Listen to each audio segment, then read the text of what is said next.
सुनील जी, जब स्वामीनाथ जी अपनी बात रख रहे थे तो आप कुछ ऐड भी करना चाह रहे थे। साथ ही मैं आपसे ये भी जानना चाहूँगा कि क्या वास्तव में ये जो मांग की जा रही है कि राष्ट्रीय पशु बना दीजिए, उससे उन तमाम समस्याओं का हल हो सकता है जिसके चलते दो धर्मों के बीच में या दो समुदायों के बीच में अक्सर संघर्ष की स्थिति देखी गई है, या एक साधारण कानून बनाकर भी इस समस्या से निजात पाया जा सकता है? स्वामीनाथ जी की बात में मैं कुछ ऐड नहीं कर रहा था। स्वामीनाथ जी अच्छे व्यक्ति हैं और कभी पर्सनल डिबेट नहीं करते, मगर उत्तर प्रदेश के माननीय योगी आदित्यनाथ जी को नकली साधु कह रहे थे। अगर हम बार बाला कहें कांग्रेस की मालकिन को तो अच्छा नहीं लगेगा, तो इसलिए जाकर देखिए, गोरखनाथ पीठ जो है पूरे देश में फैला हुआ है और वो किसी के जो है कांग्रेस की अनुकंपा से नहीं है, उनको जो उनकी पीठ है और वो गुरु हैं। इसलिए ये सब कहना, हिंदू होते हुए और सनातनी होते हुए कम से कम आप लोगों को ये नहीं कहना चाहिए। दूसरी बात आता हूं, स्वामी शंकराचार्य अभिमुक्तेश्वरानंद जी को बारे में आपने अभद्र बात कहा तो उसका मैं जवाब दिया कि वो मैंने क्या अभद्र कहा भाई? नहीं कहा उन्होंने। मैंने अभद्र क्या कहा? नहीं कहा आलोक जी, अभद्र बात नहीं कही भाई, मैं भी तो यही बैठा हूँ। नहीं कहा और सियासत के गोद मैंने कोई अभद्र बात कही हो तो बताइए। आपने बोला कि कौन नकली शंकराचार्य अभी नहीं, उन्होंने कहा ही नहीं ऐसा। अपना दिखा लीजिए कि नहीं बोले, तब तो आपने जवाब दिया कि नकली साधु को साधु नहीं, मैंने नहीं कहा भाई, आप सुनिए, वस्त्र पहन के गेरुआ वस्त्र का सम्मान नहीं करता है, गेरिया वस्त्र के होते हुए हिंदुओं को। अच्छा ठीक है, मुद्दे पर आइए, छोड़िए। अच्छा ठीक है, हो गया। आप देखे होंगे। हाँ ठीक है स्वामीनाथ जी, ठीक है स्वामीनाथ जी, कुंभ मेले में ठीक है, मुद्दे पर आते। अरे वो मुद्दा नहीं है भाई, यार शंकराचार्य मुद्दा नहीं है यहाँ पर। और शंकराचार्य जी भी अभी तक मुंह में दही जमा के बैठे हुए हैं क्या? की तरह रखा गया। अरे ठीक है, रुकिए थोड़ी देर रुकिए। शंकराचार्य जी पर डिबेट नहीं है, और गौमाता को लेकर जिस तरह से मुस्लिम धर्मगुरु सामने आए, अभी तक शंकराचार्य जी के मुंह से कुछ नहीं निकला है। अरे नकली बाबा, अरे रुकिए ना भाई, रुकिए। हिंदू में कटोगे तो बटोगे बाबा, और वो किसी का उस पर चर्चा नहीं है ना, लेकिन क्या होता? अरे लेकिन उस पर चर्चा नहीं है स्वामीनाथ जी, असली नकली बाबा कौन यहाँ का नागरिक है, कौन यहाँ का नागरिक नहीं था, इस पर चर्चा ही नहीं है आज चर्चा सिर्फ और सिर्फ गाय पर है। ठीक है, बोलिए अश्विनी जी। आलोक जी, दूसरी बात, आपने गोत्र की बात इतना समझाया। गोत्र के यहाँ पर हम पांचों एक गोत्र लिए हुए पैदा हुए हैं सनातनी, और जिसके दो दो गोत्र हैं, पुष्कर में दत्तात्रेय हो जाता है, उज्जैन में कश्यप हो जाता है, वो गोत्र क्या जानेगा, छोड़िए उसकी बात।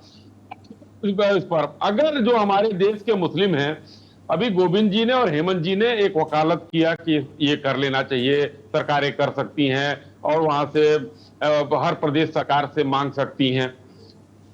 जो मुस्लिम समाज हिंदुस्तान में वंदे मातरम बोलने पर आपत्ति जताता है कि हम जो है नबी के सामने सर झुकाते हैं और कहीं नहीं तो राष्ट्र माता के सामने तो सर झुकाना पड़ेगा। वंदे मातरम लोग नहीं बोलते हैं। अगर सरकारी डंडा ना चले तो वंदे मातरम नहीं बोलेंगे। अब डंडा चल रहा है वहां पर, तो वंदे मातरम जो कि राष्ट्र गीत है उसको गाने से इनकार कर दिया लोगों ने। यहाँ के सदन में, यहाँ संभल के सांसद जो हमारे बीच नहीं रहे, वो उठकर चले जाते थे।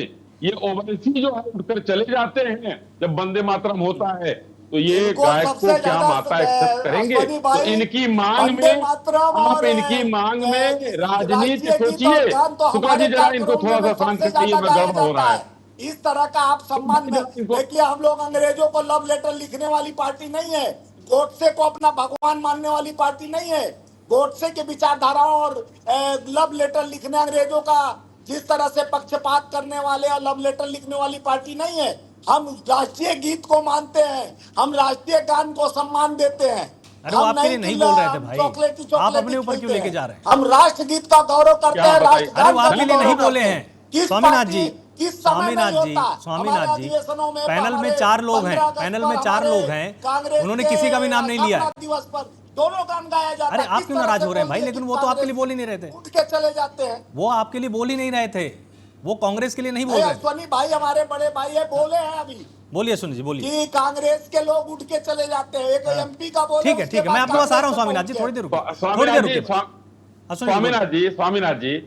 स्वामीनाथ जी, एक भाई होने के नाते मेरा एक सुझाव है कि आप यहाँ से उठिए और एक नाक कान गला विशेषज्ञ के पास कान साफ करवा लीजिए। अरे मैंने तो ओवैसी का नाम लिया, मैंने वर्क साहब का नाम लिया, संभल के सांसद थे, मैंने कांग्रेस को तो नाम ही नहीं लिया। और नहीं, आप नहीं बोल रहे हैं आलोक भाई, एक मैं दूर कर रहा हूँ, स्वामीनाथन जी बीच में नहीं बोलिएगा, नहीं तो गलत की बात। अभी कल राहुल गांधी जी कर रहे थे ना संख्या सम्मेलन, उसी में इनका मुद्दा पास हुआ है कि मुस्लिमों के साथ, तो वो सब ये बोलेंगे, उनको मतलब मुस्लिमों को बोलना मतलब कांग्रेस को बोलना, आप मान लीजिए आत्मसात करिए। तीसरी बात, गाय को हम माता मानते नहीं है, लेकिन छत्तीसगढ़ से संजोग से स्वामीनाथन जी छत्तीसगढ़ में रहते हैं, दिल्ली में भी रहते हैं, लेकिन छत्तीसगढ़ में कांग्रेस की सरकार ने 300 करोड़ का गोबर घोटाला कर दिया था। बताइए, जिसके पास गाय नहीं थी, गोबर घोटाला करने वाले ये लोग। आज गाय को अगर ये डिमांड हो रही है अगर मुस्लिम संप्रदाय की तरफ, तो हेमंत जी ने उसको बड़े मजबूती से उठाया कि नहीं, मान लेना चाहिए। ये मुस्लिम संप्रदाय अगर मांग कर रहा है तो इसके पीछे राजनीति देखनी होगी कि इस धर्मनिरपेक्ष देश में अगर हम गाय को माता मान ही लेते हैं तो क्या वो वर्ग स्वीकार करने को तैयार होगा, मुसलमान भी मानेगा।